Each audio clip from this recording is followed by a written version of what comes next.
பசிக்கு உணவிடுக என்ற தலைப்பில் திரு மா. செந்தமிழன் அவர்கள் கோவையில் 13/4/2019 அன்று செம்மை நெறி செயல்திட்ட துவக்க நிகழ்வில் ஆற்றிய உரை. அனைவருக்கும் வணக்கம். நம்ம இப்போ கோவையில் இது தொடங்கி இருக்கிறோம் இல்லையா? இந்த செம்மை நெறி என்ற செயல் திட்டம் தொடங்கி இருக்கிறோம்.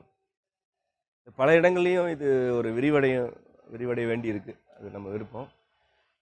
பொதுவாக உணவு வழங்குவது என்பது நம்ம ஒரு சேவையாக அதை நினைக்கக்கூடாது, உதவி செய்கிறத நினைக்கக்கூடாது.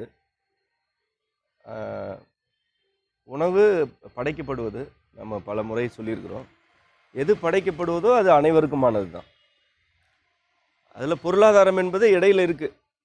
நம்ம உழைக்கிறோம், அந்த பொருளாதாரத்துலேருந்து நமக்கு தேவையானதை வாங்கிக்கிறோம். ஒரு வாகனம் வாங்குவது போல் உணவு வாங்குவதை நம்ம நினைக்கக்கூடாது. ஏன்னா உணவு மொத்தமாகவே நம்ம எதை சாப்பிட்றோமோ அது வந்து படைக்கப்பட்டதை தான் நம்ம சாப்பிட்றோம். குடிநீராக இருக்கட்டும், அரிசி மற்ற பொருட்கள் எல்லாமே படைக்கப்பட்டது, மனிதர்கள் செய்ததில்லை. இப்போ ஒரு வாகனம் வாங்குகிறோன்னா அது மனிதர்கள் செய்தது. அது ஒருத்தர் இருக்கலாம், இல்லாமல் இருக்கலாம். அது பொருளாதார நிலையை பொறுத்து மாறுபடலாம். அது ஒரு பெரிய தவறு இல்லை. எல்லா காலத்துலேயும் எல்லாருமே ஒரே பொருளாதார நிலையில் இருந்ததே இல்லை. அது ஒரு கற்பனை. நமக்கு அப்படியான கருத்தெல்லாம் இல்லை. ஆனால் உணவு அவ்வாறானதல்ல. குடிநீர் மற்றும் உணவு இவையெல்லாம் அனைவருக்குமானது. ஏன் இது இப்படி சொல்ல வேண்டியிருக்குன்னா, ஒரு கருவிகள் வாங்கும்போது மனிதர்களுக்கு ஆசை அடங்காது. எவ்வளோ கருவி வாங்கினாலும் அவர்களுக்கு இது போதாதுன்னு எண்ணம் வரும். ஆனால் உணவு அப்படி இல்லை. குடிநீரும் உணவும் போதும் என்ற எண்ணத்தை கொடுக்கறதே உணவும் நீரும் தான். ஏன்னா படைக்கப்பட்டதை எல்லாமே போதும் என்ற நிறைவை கொடுக்கும். அது மனித உறவுகளாக இருந்தாலும் சரி. உறவு உயிரால் அமைவது உறவு என்று நாம் ஏற்கனவே சொல்லுவோம். தோற்றுவாயிலையும் அதை பற்றி நிறைய எழுதியிருக்கிறோம். அப்படி உறவு உயிரால் அமையும் பொழுது ஒரு உங்களுக்கு எளிதாக புரியும்னா, ஒரு மனதளவிலான உறவாக இருக்கும்போது நிறைவு அந்த உறவில் இருக்கும். இதற்கு மேல் இன்னும் வேண்டும் என்ற எண்ணம்லாம் இருக்காது. உறவு நிறைவடைஞ்சிருச்சுன்னா. அதுபோல தான் உணவு, நீர், வாழ்விடம். ஒரு நிறைவான வீடு நமக்கு இருக்குன்னா அது நமக்கு 100 ஆண்டுகள் 150 ஆண்டுகளுக்கு கூட அந்த வீடு இருக்கணுன்ற எண்ணம் வரும். எங்கே நமக்கு நிறைவு இல்லையோ, ஒரு வீடு கட்டுறோம், அது நிறைவற்றதாக இருக்குது அப்படின்னா அப்போ நமக்கு இன்னொரு வீடு வேணும்னு தோணும். யார் வீட்டை பார்த்தாலும் அதில் ஒரு ஏக்கம் வரும். ஒரு சிலருக்கு பொறாமை கூட வரும். ஏன்னா நாம் எதில் இருக்கிறோமோ அதில் நமக்கு நிறைவு இல்லை. அப்படி உறைவிடமும் படைக்கப்பட்டது தான். நம்ம சில பொருட்களை வைத்து நம்ம அதை அமைச்சிக்கிறோமே தவிர, எல்லா நம்முடைய மரபு வழியில் எல்லாமே படைக்கப்பட்டதை வைத்து தான் உணவு, உறைவிடம் அனைத்துமே ஆக்கப்படுது. உடைகளும் அப்படி தான். அப்போ படைக்கும் பொழுதே அடிப்படை தேவைகள் எல்லாம் நிறைவடையும் வகையில் நாம் படைக்கப்பட்டிருக்கிறோம். உனக்கு எது தேவையோ அது கொடுத்துட்டேன், அதை நீ எடுத்துட்டா நிறைவடைஞ்சிடுவேன். இந்த 3ல் நிறைவடைந்துட்டு அப்புறம் வாழ்க்கையில் வேறு என்ன தேவை இருக்குது? வேறு எதையாவது சிந்திக்கலாம். ஆனால் இன்றைக்கு உணவு வணிகமயமாயிடுச்சு, நீர் வணிகமயமாயிடுச்சு. குடிநீரே இல்லை, இப்போ குடிக்கிறதுலாம் நீரே அல்ல, வீடே இல்லை நம்ம வாழ்கிறது. ஆடைகளும் அப்படி ஆயிடுச்சு. இந்த நிலைமையில் நாம் ஒரு உணவு ஒரு பசியில் இருக்க ஒருத்தர் கொடுக்கும் பொழுது அதை நாம் ஒரு உதவி செய்கிறோன்னு நினைக்கிறது மிகப்பெரிய அகந்தை. அதனால் அப்படி நீங்கள் யாரும் அப்படி நினைக்கிறவங்கள முதல் குழுவாக இருக்கிறீங்க. இந்த ஒரு முதல் நிகழ்வு, இதுக்கு முதல் முறையாக வந்திருக்கிறீங்க. நீங்கள் தான் விதைகள். உண்மையிலே நீங்கள் தான் விதைகள். ஒரு நிகழ்வு, இது போன்ற ஒரு நிகழ்வை அறிவிக்கும் போது காலையில் 6 மணி என்ற ஒரு நேரம், இவ்வளோ தொலைவில்லான இடம், நீங்கள் பல ஊர்கள்லேருந்து வேறு வந்திருக்கிறீங்க. யாரும் இந்த இந்த இந்த இடத்துக்கு பக்கத்தில் இருந்து வந்தவங்க மிக குறைவு. தொலைவிலேருந்து வர்றீங்க. இந்த உணர்வு எல்லாருக்கும் வராது. எல்லாருக்கும் வராது. எல்லா சமூகங்களையும் இப்படியான உணர்வு மிக்கவர்களும் கிடையாது. இந்த விருப்பத்தோடு நீங்கள் வர்றீங்க. விருப்பத்தோடு வந்து இந்த வேலையை செய்கிறீங்கும்போது இதுதான் விதை.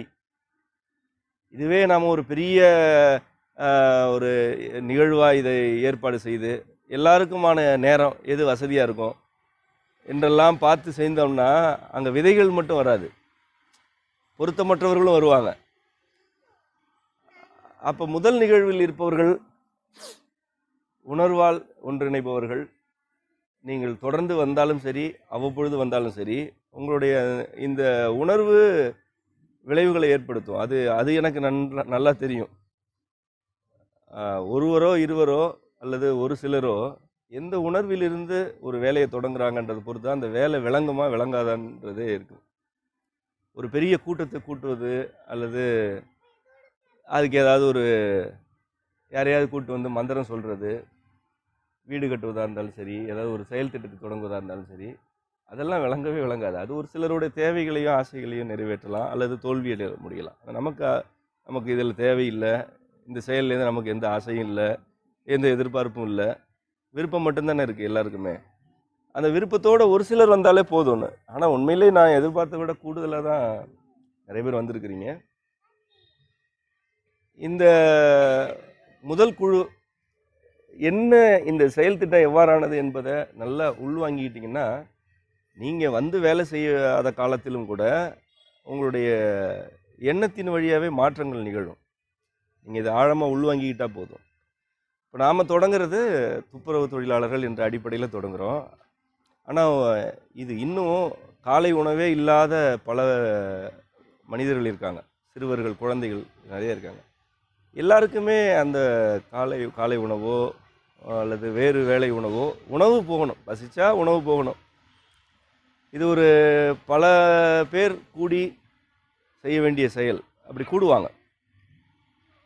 நீங்கள் சமூகத்தை பார்க்கும் பொழுதே சமூகத்துக்காக வேலை செய்கிறவங்க எத்தனை பேர் பசியோடு வேலை செய்கிறாங்க என்று பார்க்க தொடங்கிட்டிங்கனாலே போதும். அதை உங்களால் கடந்து செல்லவே முடியாது. நீங்கள் இதை உள்வாங்கிட்டீங்கன்னா ஒரு பசித்த மனிதரை உங்களால் எளிதில் கடந்து சென்றுவிட முடியாது. ஏதாவது செய்யலாமா அப்படின்னு உங்களுக்கு தோணும். அதுதான் படைப்பின் இயல்பு. நம்ம வேண்டுனா நமக்கு தேவையானது கிடைக்குதுன்னு. அப்போ அந்த மனிதரும் விரும்புகிறாரு. இப்போ நம்ம ஒருத்தருக்கு போய் உணவு கொடுக்குறோன்னா அங்கே ஒருத்தருக்கோ அல்லது ஒரு சிலருக்கோ இப்படி ஒரு விருப்பம் இருந்திருக்கும். இப்படி காலையில் தூங்கி எழுந்து உணவு இல்லாமல் வேலை செய்கிறோமே, இதுதான் தலைவிதியா என்று நொந்து கூட இருந்திருக்கலாம். இல்லைன்னா நமக்கு எப்படி தெரியும் நாட்டில் எவ்வளோ பேர் இருக்கிறாங்க, எவ்வளோ சிக்கல் இருக்குது, நமக்கு அது ஏன் தைக்குது அப்படின்னா யாரோடைய விருப்பமும் படைப்பின் வழியாக நமக்கு உணர்த்தப்படுது. அப்படித்தான் நம்ம எல்லா வேலையுமே செய்கிறோம். நம்ம எந்த செயல் திட்டம் வடிவமைத்தாலும் யாரும் நம்மக்கிட்ட இப்படி ஒரு பிரச்சனை இருக்குதுன்னு சொன்னதில்லை, நம்மளை யாருக்குமே தெரியாது. இப்படி ஒரு ஆள் இருக்கிறது, இப்போ நான் இங்கே வந்துட்டு போகிறேன், இந்த செயல் திட்டம் செம்மையுடையது அல்லது நான் உருவாக்கிய செயல் திட்டம் என்பது கூட யாருக்கும் தெரியாது, தெரியக்கூடாதுன்னு தான் நான் எப்பவும் நினைப்பேன். அப்படி தலைமறைவாக போயிடணும். நீங்களே இங்கே இருக்கிறவங்களே முன்னின்று நடத்தணும் என்பது தான். எந்த செயல் திட்டத்தையும் நீர்நிறையாக இருக்கட்டும், நம்ம செய்யக்கூடிய எல்லா செயல்களும், மரபு கல்வி, யார் நம்மக்கிட்ட கேட்டாங்க, எங்கிட்ட யார் கேட்டது? இப்படி ஒரு தேவை இருக்குன்னு கேட்குற அளவு நான் என்ன பெரிய ஆளா? இவங்ககிட்ட போய் சொன்னால் சரியாயிடும் நினைக்கிற அளவுக்கு நான் என்னை வச்சுக்கிறதே இல்லை. நானும் அப்படியான ஆளும் கிடையாது. ஆனால் ஏன் தோணுது, ஏன் தேவையான ஒரு வேலையை நம்ம செய்கிறோம் தொடர்ந்து என்றால், அங்கே விருப்பத்தோடு யாரோ ஒரு சிலர் ஆழமாக விரும்பும் பொழுது அது நமக்கு உணர்த்தப்படுது. நம்ம ஒரு வேலையாள் படைத்தவருக்கு அங்கே இப்படி ஒரு தேவை இருக்குது என்று படைத்தவர் ஏவி விடுறாரு. விருப்பத்தோடு இருக்கிற எல்லாருமே ஏவப்படுவார்கள். நீங்களும் விருப்பத்தோடு இருந்தீங்கன்னா உங்களையும் ஏவுவார். நீ போ, அதை போய் பாரு, அங்கே ஒரு தேவை இருக்குது, உன்னால் என்ன முடியுமோ செய்யணும், உங்களையும் ஏவுவார். அப்படி ஒரு வேலையாளாக தான் நான் என்னை வைத்து கொண்டிருக்கிறேன். நீங்களும் அப்படியான வேலையாட்கள் தான் படைத்தவருக்கு. அந்த அளவுக்கு உணர்வுபூர்வமாக, உணர்வின் அடிப்படையில் நாம் படைப்பை புரிந்து கொண்டால், எங்கே தேவை இருக்கோ அங்கே நாம் அனுப்பப்படுவோம். நமக்கு என்ன தேவையோ அது நம்மை நோக்கி அனுப்பப்படும். நாம் போய் எங்கேயும் கையேந்த வேண்டிய நிலைமையெல்லாம் வரவே வராது. உணர்வில் கலந்து விட்டால் நாம் யார்ட்டையும் போய் வாய் திறந்து எனக்கு ஒரு தேவை இருக்குன்னு கேட்க வேண்டாம். எப்படி மற்றவர்கள் இப்படி ஒரு தேவை இருக்குது என்று அவங்க நினைக்கும் பொழுது நாம் போகிறோமோ, அதுபோல் நாம் நினைக்கும் போது அவங்க வருவாங்க, யாரோ வருவாங்க. அப்படி ஒரு உன்னதம் படைப்பில் இருக்குது. அதுதான் நம்முடைய செம்மை செயல்பாடுகள் எல்லாத்தோடைய அடிப்படையுமே. எல்லா செயல்பாடுகளுக்கும் இதுதான் அடிப்படை. இதை நீங்கள் நல்லா உள்வாங்கிக்கங்க, உள்வாங்கிக்கிட்டு செயல்படுங்க. இப்போ இங்கேயே நீங்கள் அன்றாட பணி இது என்ன தொடங்கிய, அதை நம்ம ஏற்கனவே எழுதும்போது அந்த அடுப்பு அணையவே கூடாது என்று தான் சொன்னோம். அணையாடாத அடுப்பை பற்ற வைப்பதற்கு நீங்கள் முன்வர வேண்டும் என்று. அணையாத அடுப்பாக எரியணும். தொடர்ந்து உணவு கொடுத்துட்டே இருக்கணும். உணவு கொடுத்துட்டே இருக்கணும். இங்கே வந்து கொடுக்கலாம், எங்கேயாவது கொடுக்கலாம். ஆனால் ஒரு முறைப்படுத்தணும். எதையுமே ஒரு முறைப்படுத்தி குழுக்களாக நீங்கள் செயல்படும் பொழுது, சிறுவர்களை அதில் முன்னிலைப்படுத்தும் பொழுது அது தொடர்ந்து செயல்படும். இதை எப்படி மாற்றிவிடக்கூடாது அப்படின்னா, எனக்கு பிறந்த நாள், இல்லை குழந்தைக்கு பிறந்த நாள், இல்லை திதி கொடுக்குறேன் என்று இந்த மாதிரி காரண காரியத்தை வச்சுட்டுலாம் செய்யக்கூடாது. நாலு நாலு தான், பசிக்கு காரணம் கிடையாது. அப்போ உணவு கொடுக்கறதுக்கு மட்டும் ஏன் அவ்வளோ காரணம்? அப்படி ஆக்கிடக்கூடாது. பிறந்தநாள் குழந்தைக்கு வருதுன்னா அது ஒரு சிறப்பாக இங்கே வந்து உணவு வழங்கி கொண்டாடலாம். ஆனால் அதை மட்டுமே வச்சுக்கிட்டு ஏதாவது அமாவாசைக்கு கொடுக்குறேன்றது, பௌர்ணமிக்கு கொடுக்குறேன்றது, இந்த மாதிரி அது ஆன்மீக வணிகர்கள் அப்படி மாற்றி வச்சுட்டாங்க. நமக்கு அதெல்லாம் தேவையே இல்லை. அது ஒரு பெரிய பாவம். அப்படிலாம் செய்ய வேண்டிய அவசியமே கிடையாது. பசிக்கு தான் உணவு கொடுக்குறோமே தவிர நமக்கு நல்ல நாள் கெட்ட நாளுக்கெல்லாம் உணவு கொடுக்கல. அதெல்லாம் திமிரு. அப்படிலாம் செய்யக்கூடாது. கோயிலில் மண்டகப்படிக்கு பேர் கொடுக்குற மாதிரி ஆகிடும். அப்புறம் அவங்க அது கடவுளுக்கு அப்படியே ஒரு நெய்வேத்தியம்லாம் தேவையே இல்லை. அது வேறு சிலருக்கு தேவை. அது இந்த கூட்டம் கொண்டு போய் பணத்தை அங்கே கொட்டிகிட்டு இருக்கோம். அதில் ஒரு பெருமை பாடிட்டு இருக்கோம். அதனால் விருப்பத்தோடு செய்யுங்க. குழுவாக இணைந்து செயல்படுங்க. உங்களுக்குள்ளே பேசிக்குங்க. இங்கே வந்திருப்பவர்களே நீங்கள் ஒரு எல்லாரையும் ஒரு குழுவாக நீங்கள் இணைஞ்சதாக நினச்சிக்கங்க. ஒருத்தர் பேசிக்குங்க. பேசிக்கிட்டு உங்களுக்குள்ளேயே ஒரு வேலை பிரிவுன்னு வச்சுக்கங்க. நான் தொடக்கத்தில் இதை வழி நடத்துறதுக்காக ஒரு சிலரை நான் ஒரு குழுவாக, ஒரு தொடக்க குழு, அவ்வளோதான், ஒரு குழுவாக நம்ம அமைக்கலான்ட்டு தான் இருக்கிறோம். ஏன்னா எல்லோரும் உடனே பேசிக்க மாட்டீங்க. உடனே ஒரு பழக்கம் வந்துடாது. ஒரு 4-5 பேர் வழி நடத்துனாங்கன்னா பின்னாடி வர்றதுக்கு எளிதாக இருக்கும். அப்புறம் நீங்களே ஒரு சில மாதங்களுக்கு பிறகு நீங்களே மாறிக்கலாம். இன்னும் நிறைய பேர் வந்து சேருவாங்க. அந்த குழு தான் வழி நடத்தணும். சிறுவர்களுக்கு தெரியணும் என்ன நடக்குது அப்படின்னு. எத்தனை பேருக்கு நம்ம உணவு கொடுக்குறோம், என்ன உணவு கொடுக்குறோம், அந்த உணவு தரமானதாக இருக்கா, எல்லாமே சிறுவர்களுக்கு தெரியணும். சிறுவர்களை சும்மா ஒரு கருவறைக்கு முன்னாடி குழந்தைய தூக்கி காட்டுற மாதிரி இந்த செயல் திட்டத்தில் சிறுவர்களை அப்படி கூட்டிகிட்டு வந்து காட்டலாம் கூடாது. சிறுவர்களை பங்கேற்பு செய்ய வைக்கணும். அதாவது ஒரு 6-7 வயதுக்கு மேலே உள்ள குழந்தைகளே வேலை சொன்னால் செய்வாங்க. அவங்க இன்னும் நல்லாவே செய்வாங்க இதில்.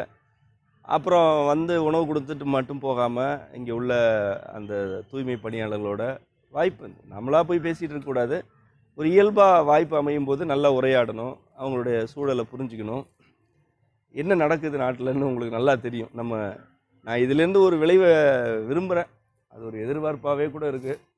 குப்பையை பற்றி நீங்கள்லாம் நல்லா புரிஞ்சுக்கணுன்னு நான் ரொம்ப விரும்புகிறேன். ஆழமாக வந்து காலையில் 4:30-5 மணிக்கு அவங்க பெருக்கிறத பார்த்தா தான் குப்பை எப்படி நம்ம தூக்கி போடுறோம்.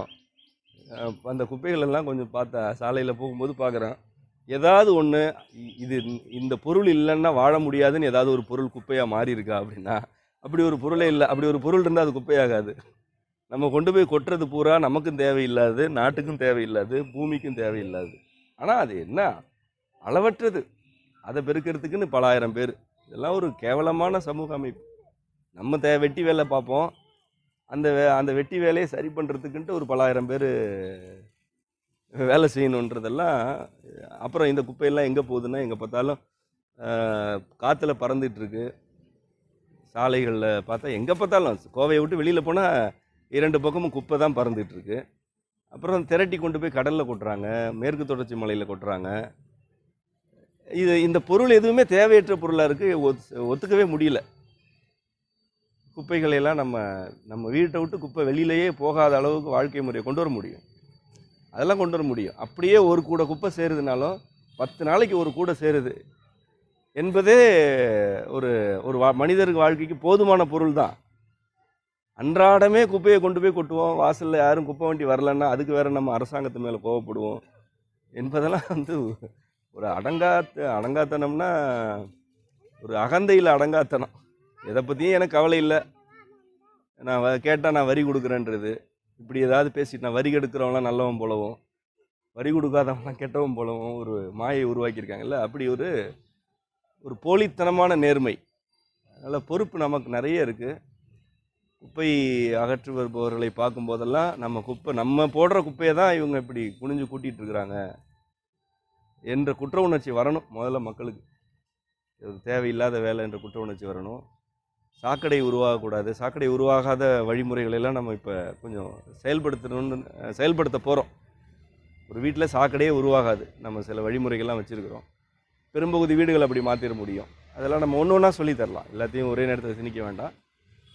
அந்த வகையில் இந்த செம்மை நெறி செயல் திட்டம் இன்று இங்கே கோவையில் தொடங்குது. நீங்கள் எல்லோரும் தான் தொடக்கி வச்சுருக்கிறீங்க. வழக்கம் போல் நான் தாமதமாக தான் வந்தேன். நீங்களே தொடக்கி வச்சிட்டீங்க. நீங்களே அதை நடைமுறைப்படுத்திட்டீங்க. இது நல்லா தொடர்ந்து நிகழட்டும்.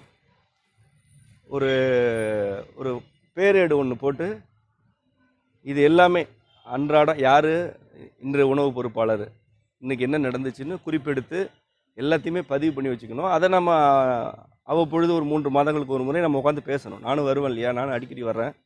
வரும்போது அந்த பொறுப்பாளர்களோடு நம்ம உட்காந்து பேசணும். இதெல்லாம் நடந்துச்சு, எண்ணிக்கை அதிகமானது அல்லது குறைந்தது, உணவு இப்படி இருந்தது, எல்லாமே நம்ம பேசணும்.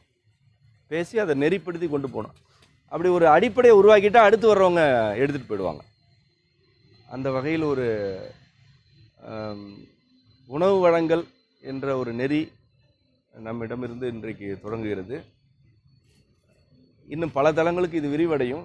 அது விரிவடையும் பொழுதெல்லாம் நீங்களும் அதில் இருப்பீங்க. நீங்கள் உங்கள் உடம்பால் இல்லைனாலும் நீங்கள் வந்து இந்த பணி செஞ்சிட்டீங்க, விருப்பத்தோடு இருக்கிறீங்க. உங்கள் கருத்து எல்லா செயல்கள்லையுமே இருக்கும், நிச்சயமாக இருக்கும். அப்படி இது பெருக வேண்டும். நானும் இன்னும் பல பகுதிகள்லையும் இதை விரிவுபடுத்த நானும் போக போகிறேன். சென்னையில் நாளைக்கு இருக்குது. சென்னை நாளைக்கு நெறி நிகழ்வுக்கு முன்பு கோவையில் தொடங்கிடணுன்றதுக்காக தான் இன்றைக்கி வந்தேன். இப்போ வந்துட்டு நான் இன்றைக்கு பகல்லே சென்னை கிளம்பணும். ஏன்னா இங்கே அறிவிச்சாச்சு, ஒரு வேலையை சொல்லியாச்சு. அந்த வேலையை செய்கிறதுக்கு முன்னாடி இன்னொரு ஊர்லேயும் போயிட்டு அந்த வேலையை பற்றி பேசுகிறதுக்கு எனக்கு கூச்சமாக இருந்தது. சென்னையிலையும் பேசணும் இதை. அப்படி பேசுகிறதுக்கு முன்னாடி நான் ஏற்கனவே சொன்னதை செஞ்சுருக்கணும் இல்லையா? கோயம்புத்தூரில் பேசிவிட்டு அதையும் செய்யாமல் மறுபடியும் சென்னையிலையும் போய் பேசிகிட்டு இருக்கிறது ரொம்ப கூச்சமாக இருந்தது. அதனால தான் மணிக்கு தொடர்பு கொண்டு உடனடியாக நம்ம சனிக்கிழமையாவது வச்சுருங்க, குறுகிய காலம் இருந்தாலும் பரவாயில்ல, அதெல்லாம் பொருட்டல்ல. ஒரு 2-3 பேர் வந்தாலும் கூட பரவாயில்ல, வேலையை தொடங்குவோம், அப்புறம் வந்து மக்கள் வந்து சேர்ந்துக்குவாங்க என்று சொன்னோம். அதனால் எனக்கு ஒரு நிறைவு, ஒரு வேலையை இங்கே சொன்னோம், அதை செயல்படுத்த தொடங்கிட்டோம் என்பது. நாளைக்கு அப்போ நான் சென்னையில் இன்னுமே ரொம்ப ரொம்ப நிறைவோடு அந்த திட்டத்தை நான் அறிவிப்பேன். ஒரு நல்ல முன்மாதிரி இன்று கோவையில் தொடங்கியிருக்கிறது. ஒரு நல்ல முன்மாதிரி. அது முக்கியத்துவம் உங்களுக்கு கூட எந்த அளவு புரியுன்னு தெரியல. அது விரிவடையும் போது நீங்கள் புரிஞ்சுக்குவீங்க. அவ்வளோ முக்கியமான முன்மாதிரி இது. சென்னை வெவ்வேறு பகுதிகள்லையும் நம்ம போய் செய்ய போகிறோம். நானும் போய் பல ஊர்களில் இதை தொடக்கி வைக்க தான் போகிறேன். நல்ல தமிழகம் முழுவதுமே இது ஒரு பெரிய இயக்கமாக வளரக்கூடிய ஒன்று. சிறுவர்கள் இதில் ஆயிரக்கணக்கில் ஈடுபடும் பொழுது ஒரு பெரிய சமூகம், புத்தம் புதிய ஒரு சமூகம் உருவாகும். பசித்த வயிறு பற்றியும் அழுக்கு கைகளை பற்றியும் புரிந்து கொண்ட சிறுவர்கள் இளைஞர்களாக மாறும் பொழுது தவறான தலைவர்களை தேர்ந்தெடுக்க மாட்டாங்க. ஆண் பெண் உறவை தவறாக புரிஞ்சிக்க மாட்டாங்க. சக உயிரினங்களை அவர்களால் துன்புறுத்தவே முடியாது. அந்த பசியும் அழுக்கையும் உள்வாங்கிட்டால் போதும், அங்கிருந்து குற்றமெல்லாம் வராது. அப்படி ஒரு சமூகம் உருவாகும். அதுக்காக தான் நம்ம இதெல்லாம் செய்கிறோம். அந்த வகையில் நீங்கள் வந்தது எனக்கு மிக மனநிறைவாக இருக்கிறது. அடுத்து குழு அமைத்து விட்டு இப்போ நான் கொஞ்சம் நேரம் உட்காந்து பேசி குழு அமைத்துட்டு உங்களுக்கு தகவல் சொல்கிறோம். இதிலேயே மணி குறிப்பிட்டது மாதிரி இது அன்றாட உணவு சமைக்கிறோம் இல்லையா? வெளியில் ஒரு கடையில் இருந்தோ அல்லது வணிகமாக மட்டும் செய்கிறவங்ககிட்ட இருந்தோ இதை வாங்கிட்டு இருக்கக்கூடாது. நம்ம அப்படி தொடங்குகிறோம். இப்போ எனக்கு ஒரு விருப்பம் உண்டு. இதில் நிறைய பேர் வேலை கேட்டுட்டு வர்றாங்க. இப்போ என்னன்னு தெரியல, என்னை பார்த்துட்டு வேலை கேட்குற அளவுக்கு அது எப்படி என்னை பார்த்து ஒருத்தரால் வேலை கேட்க முடியுதுன்னு தெரியல. அப்போ அவர்களுடைய நிலைமை என்னவா இருக்கும்? என்ன கடந்த 2-3 மாதங்களாக வேலை கேட்பவரோட எண்ணிக்கை மிக அதிகமாக இருக்குது. நானும் முதல்ல ஒரு 2 பேர் 3 பேர் தானேன்ட்டு எல்லாரையும் சரி வாங்கன்னு செம்மைவனத்தில் தூக்கி போட்டேன். இதுக்கு மேலே என்ன செம்மைவனத்திலே தூக்கி போட்டேன்னா செம்மைவனமே தாங்காது, அந்த அளவு இருக்குது. பல பேர் கேட்குறாங்க. அது ஏன் கேட்குறாங்கன்னு எனக்கு புரியல. அது என்னை மீறி நடக்குதுன்றதை மட்டும் புரிஞ்சுக்கிறேன். ஏதோ நான் செய்ய வேண்டியிருக்கு, இல்லைன்னா ஏன் என்னை பார்த்து கேட்க போகிறாங்க? இவ்வளோ நாள் கேட்கல. முன்னாடியெல்லாம் நான் பொறுப்பான யாராவது கிடைப்பாங்களான்னு தேடிட்டு இருப்பேன், யாருமே கிடைக்கல அப்போது. இப்போ பார்த்தா தேடி வர்றாங்கன்னா, அப்போ நான் ஏதோ செய்ய வேண்டியிருக்கு. சும்மா நடக்காது இல்லையா? அதனால் அது அவர்களுக்கு ஊதியம் கொடுப்பது எப்படின்றதெல்லாம் எனக்கு கவலை இல்லை. எனக்கே அடுத்த மாதம் என்னன்னு தெரியாது. அதை பற்றியே படாத பொழுது அவங்கள பற்றி நான் என்ன கவலைப்பட போகிறேன்? எடுக்கிறது பிச்சை தானா, தனியாக எடுக்கிறதா, சேர்ந்து எடுக்கிறதான்றது தான் வேறுபாடு. அதில் கூட்டம் கூடுறது சிக்கல் கிடையாது. ஆனால் நான் அதை இந்த செயல் திட்டங்கள் வரும்பொழுது தான் எனக்கு அதோடைய ஒரு பரிமாணம் புரிந்தது. செயல் திட்டங்கள் அதிகமாக நடந்துகிட்ருக்கு. செயல் திட்டங்களுக்காக மக்கள் கொடுக்குற நிதியெல்லாம் எந்த குறையுமே கிடையாது. சரி, ஒரு செயல் திட்டம் இருக்குன்னா பணம் இல்லாமல் நீர்நிறை தொடங்கணும். பணம் இல்லாமல் ஒரு நாள் கூட வேலை நின்னது கிடையாது. இப்போவும் உபரியாக பணம் இருக்குது. நாம் பணத்தை வச்சுட்டு தான் வேலை செய்கிறோம். எந்த செயல் திட்டமுமே அப்படி தான். கடுகு பயணம் கிளம்பும் பொழுதெல்லாம் சொன்னாங்க, நீங்கள் போட்டிருக்க திட்டத்துக்கு ஒரு 1,50,000 லட்ச ரூபா பணம் தேவை. எவ்வளோ இருக்குன்னாங்க. நான் எவ்வளோ தேவைன்னே தெரியாது. எவ்வளோ இருக்குன்னா, நான் பொதுவாக என்ன செலவுக்கு ஒரு 5,000 ரூபா 10,000 ரூபா வச்சுருப்பேன். 1,50,000 லட்ச ரூபா என்கிட்ட எது? ஒரே நேரத்துலலாம் அப்படிலாம் கிடையாது, வச்சுக்க மாட்டோம். ஆனால் தொடங்கும் பொழுது ஒவ்வொருத்தராக பணம் போட்டு விட்டாங்க. நம்ம கடுகு பயணத்துக்கு நன்கொடையெல்லாம் கேட்கவே இல்லை, யார்ட்டையுமே கேட்கல. ஆனால் வந்துச்சு. அப்போ அந்த நிதியை முறைப்படுத்த வேண்டியிருக்கு. இந்த நிதி எல்லாத்தையும் யாருக்கோ கொடுக்க வேண்டியிருக்கு. ஒன்று செயல் திட்டமாக கொடுக்க வேண்டியிருக்கு, இல்லைன்னா சம்பளமாக கொடுக்க வேண்டியிருக்கு, இல்லை வந்து சேர்ந்துச்சுன்னா நமக்கு வியாதி. அப்போ வர்றதே எங்கேயோ கொடுக்க வேண்டியிருக்கு. அப்போ சரியாக செயல் திட்டங்களும் வருது, வேலையை கேட்டுட்டு வர்றாங்க. அதனால் இந்த நெறியை பொறுத்த வரைக்கும் சமைக்கிறதையே ஒரு சிலர்கிட்ட வேலையாக கொடுத்துடலாம். ஒரு நாளைக்கு ஒரு 150 பேருக்கு சமைக்கிறதுனா என்ன, ஒரு உணவகம் நடத்துகிற மாதிரி. அப்படி ஒரு 2-3 பேர் இருந்தாங்கன்னா 2-3 பேருக்கான வேலை வாய்ப்பு இல்லை. ஒரு நாளைக்கு ஒரு 2,000 ரூபா அல்லது 3,000 ரூபா ஒரு இடத்துக்கு செலவாகுது குறைந்தபட்சம் அப்படின்னா, அப்போது அது ஒரு 3 பேரோட வேலை வாய்ப்பு இல்லை. வேலை கேட்டு வர்றவங்கள நீங்கள் உங்கள் வேலையே செம்மை நெருக்கி சமைக்கிறது தான். அதுக்கு என்ன அடிப்படை தகுதி? சமைக்க தெரியக்கூடாது. சமைக்க தெரிஞ்சவங்ககிட்ட கொடுத்தா சொதப்பிடுவாங்க. சமைக்க தெரியக்கூடாது, ஆனால் சாப்பாடு போடணும்னு விருப்பம் இருக்கணும். ஏன்னா சமைக்க தெரிஞ்சவங்களுக்கு ஒரு பட்டியல் எழுதிடுவாங்க, இது வேணும் அது வேணும் இது வேணும்னு. இதெல்லாம் இருக்கக்கூடாதுங்கன்னு சொன்னால் ஒத்துக்க மாட்டாங்க. ஒரு 3,000 ரூபாயில் நடக்கிற வேலையை 10,000 ரூபாய்க்கிடுவாங்க. சமைக்க தெரியாதவங்களுக்கு பசி தெரிஞ்சிருந்தால் போதும், சமைச்சிடலாம். அப்படி இளைஞர்கள் ஏற்கனவே நம்ம கூட இருக்கிறவங்களெல்லாம் இதில் ஈடுபடுத்தலாம் என்றும் புரியுது. அப்படி நிறைய விரிவடையட்டும். எந்த வகையிலலாம் உங்களால் இதில் ஈடுபட முடியுமோ அந்த வகையெல்லாம் ஈடுபடுங்க. அடிப்படையாக இதை பற்றி நல்ல விரும்புங்க, நல்ல விருப்பத்தோடு இருங்க, வேண்டிகிட்டே இருங்க. இது நல்லா விரிவடையணும், நிறைய பேருடைய பசி ஆறணும்னு விரும்புங்க. அந்த வகையில் நம்ம இந்த நிகழ்வை முடிக்கிறோம். நன்றி. செம்மை கருத்துகளிலும் செயல்பாடுகளிலும் விருப்பமுள்ளோர் செம்மை செயல்பாடுகள் பற்றிய தகவல்களை www.semmaivanam.org என்ற இணையதளத்திலும் செம்மை வனம் என்ற முகநூல் பக்கத்திலும் அறிந்து கொள்ளலாம். நன்றி.